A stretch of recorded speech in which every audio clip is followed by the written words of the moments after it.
Hello YouTube, welcome back. Today it is not so much of a repair video as it is a modification video. So if you're a part of the modern world, I would hope you would recognize most of this stuff. A camera, and cameras come in many forms, whether it be point and shoot, a bridge camera, or an actual interchangeable lens camera system. And then you got higher up than that, but we're not going to go over those.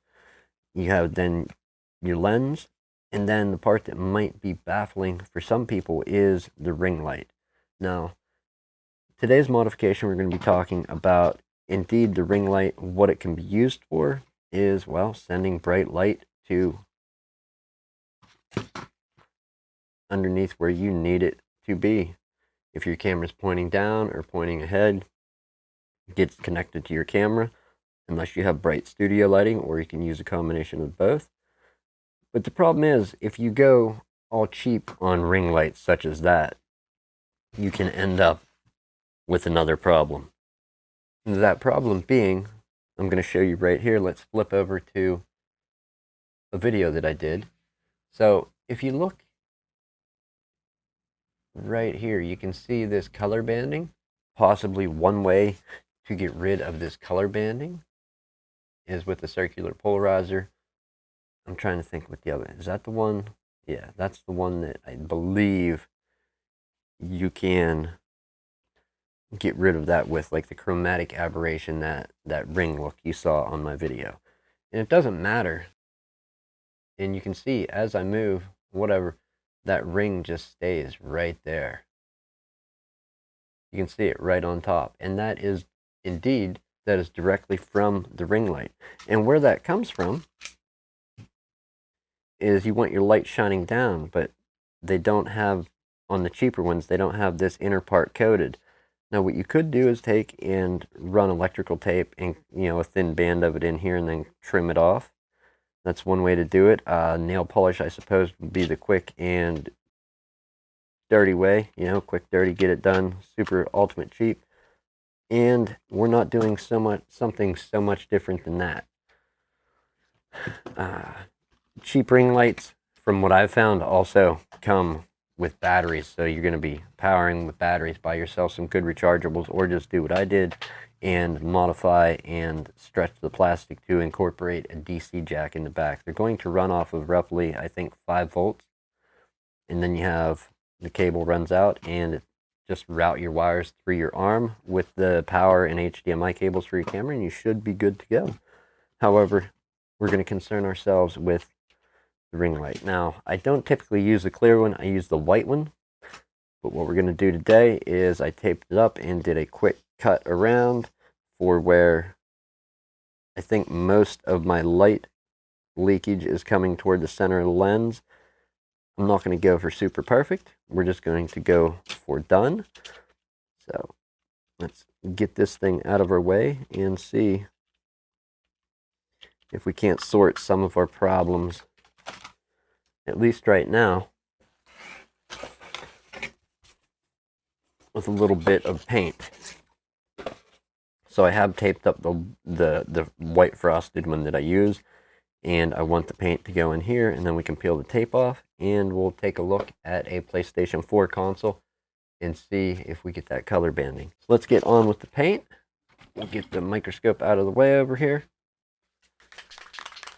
Okay, so the paint that I'm choosing to use is going to be this chalkboard paint. Basically, you can spray a hard surface and turn it into a writable chalkboard, but it has a very matte color to it that I like, and I believe it's going to cover this up. I was going to do it with Sharpie at one point, and I'm like, yeah, I'll just wait and make a video where I can paint.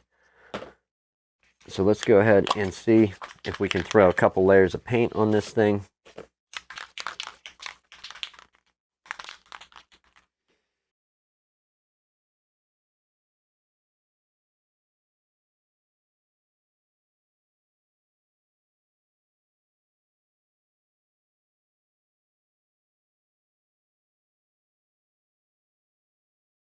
That ring effect that you see right on top of the PS4 console. And it's not always there.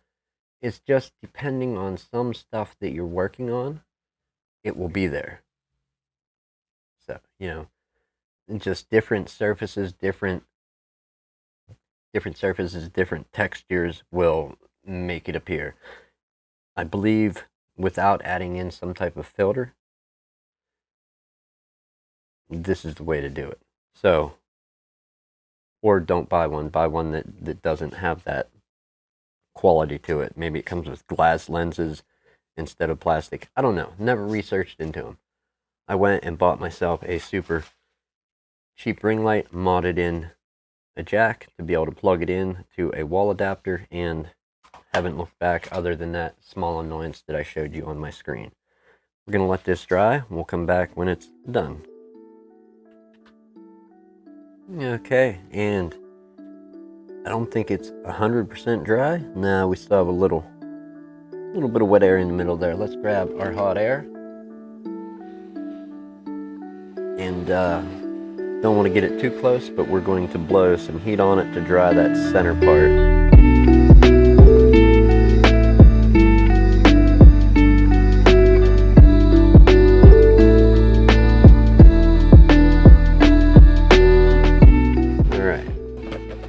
Set that one down. Let's get the hot air out of our hands. As it cools down, we will start peeling our tape and see how big of a mess we made on this one.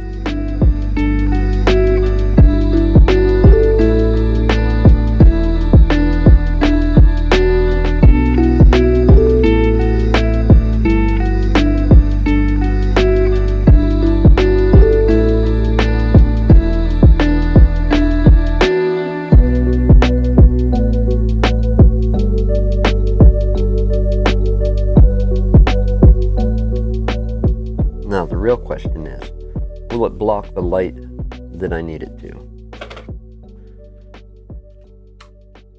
If it works, perhaps I'll go back to the clear one for even brighter light and tape the inside of it.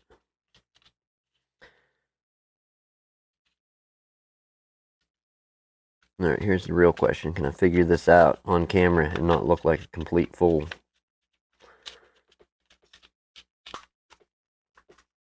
There we go. We got it.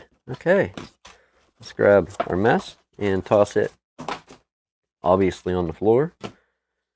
And I suppose the only way to do this is we're going to swap this lens that we have on this camera for the typical lens that we use on the camera. So, another thing that's worth noting very quickly as we're doing the swapping, I suppose we can talk about it. Depending on what ring light kit you buy, if you buy one from Microscopes, this doesn't apply. Maybe it applies. I don't think so. But when you get one made for cameras, you will have the threads for where you screw filters onto your lenses. And this one here is a 49 millimeter because that's what this thread size is for this adapter for the ring light to snap on, and it hangs there and free spins. This is a 52 millimeter one. However, I have an adapter to go from, what is this? Some magical number, 40.5 millimeter up to 52 millimeter. And that's just a step up ring. That way I can use some of the filters that I have for my lenses on here. And if I need to use this lens versus this one for doing repairs, then I can just thread a 52 in instead of having to thread and unthread this one on this lens that I typically use all the time. I wanted to keep the sizes separate. That way I wasn't threading and unthreading this, because these are only made out of plastic and you're threading them into a metal step-up ring, or it possibly could be metal on the lenses, so I don't want to cut the threads off of them too much. Anyhow, without much else to talk about or do, let's swap over our lenses to where they need to be. Get rid of our camera and pause this for 1 second. Actually, we won't. Let's take and just undo our lens, and we will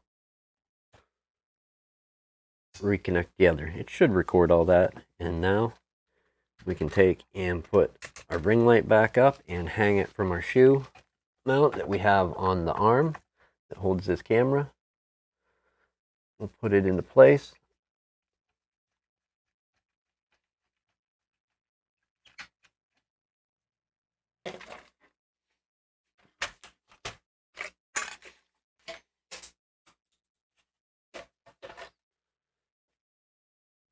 I don't see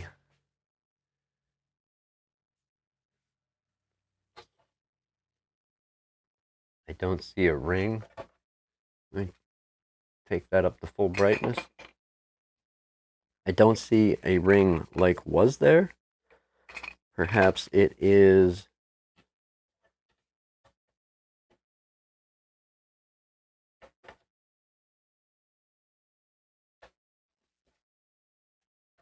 look at that one. That one was yummy.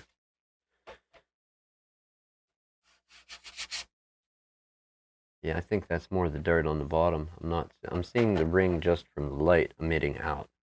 But I'm not seeing that ring there, like in the video. That's a clear, you can see it, versus I can't make one out here at all. Okay, well, there's one way to solve the problem of I don't know if I want to call it chromatic aberration, lens flare. It seems like it would be more like a lens flare with, if this attached to your ring light, it's light bleeding through this part, and that's why I painted the inner ring and then just like most of this slope part. That way all my light would be coming downward instead of also inward, because you have to think, when light hits it, it has to be flaring towards the lens somehow. I think that's where it came from. I'm going to call it good at that and nice and solved. Anyhow, if you're new here and you watch this boring video, my name's Nick. I try to fix things, repair things, modify things, use stuff that is junk to otherwise make something functional, or repair it if possible. And thank you all to all the new subscribers that have jumped over, checked out the channel, checked out the content. Been slightly busy. 2022 has been a heck of a year so far, but it's not the end, it's just beginning, so there's a lot more to come. I think that about sums it up. So we will see you next time, people.